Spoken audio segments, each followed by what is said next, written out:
Hey there, welcome back to Context is Key. I am Sam and I'm still going to be your host for this week where we talk about Russia. Oh boy. This is a complicated topic to say the least, and right now it's a highly political one. I don't really want to go super into what's happening right now for a couple of reasons. One is that this topic is literally developing on a daily basis. So if I tried to talk about it, what was happening, today, this video would be laughably outdated by like next week because there would be new developments, and I'm not saying that other topics aren't developing daily, but as a general rule, they aren't changing at the absurd pace that this one is. Two, there's a lot of really great reporting being done by plenty of reputable news sources like the New York Times or the Washington Post, where you can get breaking news regarding this topic. And the last reason I want to do this video a little differently from the others is because I went to a public high school and I know how ridiculous the world history curriculum can be for teachers to teach. There's no way for them to teach you everything they may want to, so oftentimes modern history gets left behind. My aim here is to give you a little background into the US's history with Russia so you can look at the things happening today and understand why some people have been calling for a special prosecutor to look into Russia's involvement in the 2016 elections and Russian ties to the current administration, or are concerned by meetings between the president of Russia and Donald Trump. So, when did our issues with Russia really begin? For that, we have to go a little ways back and understand something called the Bolshevik Revolution. Back in the late 1910s, Russia wasn't doing too hot. They were involved in World War I and lost somewhere near 3 million people. Many Russians were very poor agricultural workers, and combined with other factors, people were ready for a change. In February of 1917, there was a revolution ever so creatively named the February Revolution, where the most important thing you need to know is that Russia's Tsar, Nicholas II, gave up the throne to his younger brother Michael, who said, basically, no thanks, and ended hundreds of years of Tsarist rule in Russia. A provisional government was put in place in which two groups peacefully vied for control, the Duma and the Petrograd Soviet. Then, in November, but technically October in Russia, another revolution occurred led by Vladimir Lenin's far-left Bolsheviks, and something tells me you can probably guess what this revolution was called.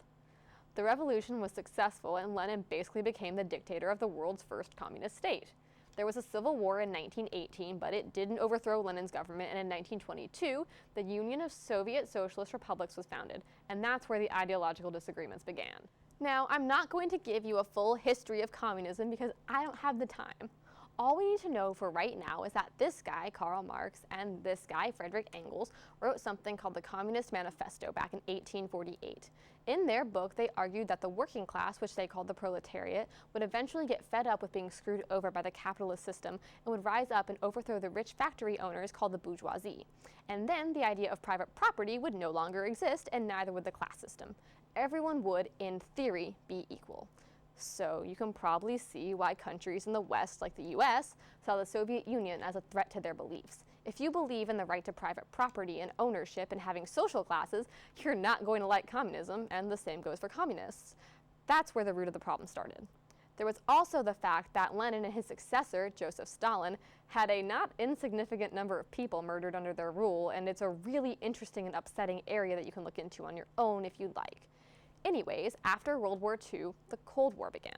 The so-called Cold War was generally considered a war between ideas of capitalism and communism, so that's what I want to focus on right here. So we had the Cold War, which is called that because there wasn't any direct fighting between the US and the Soviet Union, but there was plenty of conflict. The Cuban Missile Crisis in 1962, the Korean War, the Vietnam War, proxy wars in Latin America, ridiculous amounts of espionage. If you haven't already, you'll likely learn about these events in a world history or US history course, and if you don't, there's plenty out there online. Underlying all these conflicts was each country trying to either spread communism or contain it. So it's just peachy that we've got all these conflicts going on in the world between the capitalist first world and communist second world. There's also the looming threat of thermonuclear war. The US used 2 nuclear weapons against Japan in an effort to end World War II, and in doing so, we changed the face of warfare forever. Not long after the US showed the world this new technology, other nations weren't far behind. About 4 years after America dropped bombs on Hiroshima and Nagasaki, the Soviets tested their first successful nuclear weapon. This started a terrifying arms race between the two countries, and at the height of the nuclear arms race, each nation had enough nuclear weapons to ensure that if one nation was attacked, the attacked nation could retaliate with enough to completely destroy the attacking country. Referred to as mutually assured destruction, or MAD, this was supposedly meant to deter the US and the Soviets from attacking each other. Now, since we're all here, full-scale thermonuclear war clearly never happened because after the Americans and Soviets came to their senses a bit, they de-escalated tensions through treaties and a general improving of relations between the two global superpowers. Then, in 1991, everything changed when the Fire Nation attacked. I'm kidding, but the Soviet Union did officially dissolve in December of 1991, and a guy named Boris Yeltsin became the first president of the Russian Federation. So it only took me like 5 minutes, but we're finally into the 90s. So now, instead of dealing with a very large communist country, the US had to interact with a smaller, fledgling democracy, and President George H.W. Bush quickly worked to establish official ties with all the new countries that now existed in Eastern Europe. I'm not going to go into full detail here about Boris Yeltsin because I want to get to one of Russia's more recent presidents, but I did want to mention one thing that happened during his presidency. On January 25, 1995, Norwegian scientists launched a rocket to study the Northern Lights. Unfortunately, that rocket kinda happened to look like a US nuclear missile on radar. So, even though the scientists had told the Russian government this was happening, nobody thought to inform the people whose job it was to keep an eye out for stuff like this. So, when a rocket showed up on their radar, they did their job and told Yeltsin that it appeared the US had launched a missile against Russia. Thankfully, Yeltsin didn't think the US would do something underhanded like that, so he didn't launch any countermeasures. So, Boris Yeltsin may not have been a great figure in history, but he did stop a potential nuclear war, so that's not nothing. Sorry for the tangent, but it's always fun to talk about how close to global annihilation we've already come. So, Yeltsin was the first president of Russia until 1999, when he suggested somebody take on the role of acting president. This guy, Vladimir Vladimirovich Putin, took on the role of acting president in December 31st, 1999, and on March 26, 2000, he was elected president and officially sworn in on May 7th. Now, who is Vladimir Putin really, and why is everyone on the news constantly saying how horrible he is? Vladimir Putin was born in St. Petersburg, which was at the time called Leningrad, on October 7, 1952. In his 20s, he joined the KGB, kind of like the Soviet version of the CIA, and he even worked for a while as a counterintelligence officer in East Germany for a bit in the 80s. It's unclear exactly what he did, but in his time in the KGB, it has been reported that he spied on Soviet diplomats and students to assess their loyalty to the state. In the 1990s, he left the KGB and got into local government, eventually making his way to working for Yeltsin. And now we're all caught up on Putin's backstory because context is key to understanding a person and what they do. So now we're at least to the 2000s, and we can talk about a subject that will lead me into the scary territory of the 2016 presidential elections: disinformation and propaganda.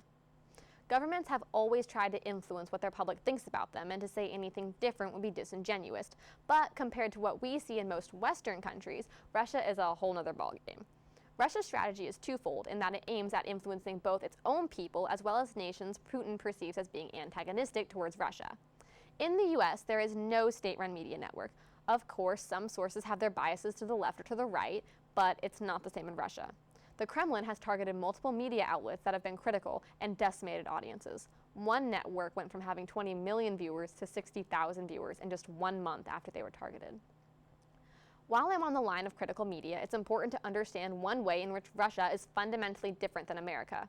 The two nations do not have the same rights in terms of freedom of speech and freedom of press. I'm not here trying to be like, the West is the best, yay us! But I do want to make sure that I mention the fact that in Russia, journalists and opposition leaders have been arrested and in some cases killed for their disagreements with the Kremlin. Every year, Reporters Without Borders releases a Freedom of the Press Index. The US ranks at 43 out of 180, and Russia ranks at 148 out of 180, so, that's not ideal for ensuring people get real reporting about what is going on in their countries or making sure real news gets out of Russia and into the world. Speaking of real news, it's time to talk about Russian disinformation campaigns, hacking, and 2016 elections in the US and other nations. I want to go ahead and say this. There is consensus in the US Intelligence Committee that Russia meddled in the 2016 presidential elections. Russian hackers didn't literally hack into voting machines and rig the results. This isn't scandal. But according to those intelligence agencies, the Russian government's aim was to shake faith in US systems and to hurt Hillary Clinton's chances of being elected president. They did their job because not only did they spread disinformation on their own through social media, they were also aided by the US media, who picked up on things like the Democratic National Committee's email hacks and subsequent leaks and claims that Google was manipulating algorithms to promote positive stories about Hillary Clinton over Donald Trump. Now, that Google thing isn't true, but after the story was out there and amplified by Russian trolls online, American sources picked it up, and eventually, at the time candidate Donald Trump said it at a campaign rally, which is a pretty big deal. Now, it does appear that Russian-backed hackers did also try to hack into the Republican National Committee, but it seems like they were only successful at the lower levels of the party, whereas they were able to get emails from people like this guy, John Podesta, who was the chairman of the Clinton presidential campaign. So, cool, a foreign power influenced our elections and may well have influenced the outcome, but I know as Americans we can sometimes get a little too focused on our own issues, but there was also hacking and leaking in the most recent French elections earlier in 2017.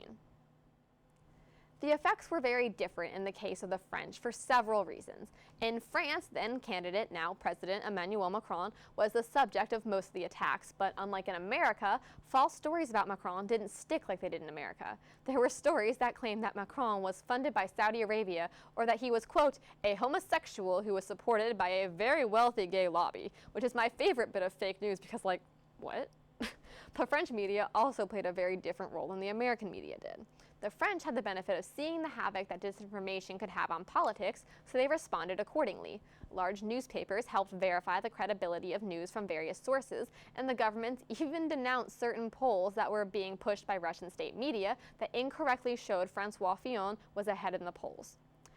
So yeah, Russia's a pretty complex place, and before I leave you all this time, I want to leave with this. When I'm talking about Russia, I'm not talking about all Russians. Yeah, I'm literally saying not all Russians. But sometimes we can tend to think of Russia as this big bad country full of former communists who want to destroy America and our ideals, but obviously it's more complicated than that. Vladimir Putin does not play by the rules we as a global society have agreed to run with, and he leads a government that does some pretty darn sketchy things, but he does not represent all Russians. Just look at what happens to his opponents. Thank you so much for watching. This episode was produced by both Leyland Torres and myself, filmed by the great Leyland Torres, and edited and written by me. Thank you to Dr. Cruz and Dr. Solomon for advising me on a project that I imagine sounded a little weird when I pitched it to you. Stay sharp, and I'll see you next week when we talk about the Gulf Cooperation Council.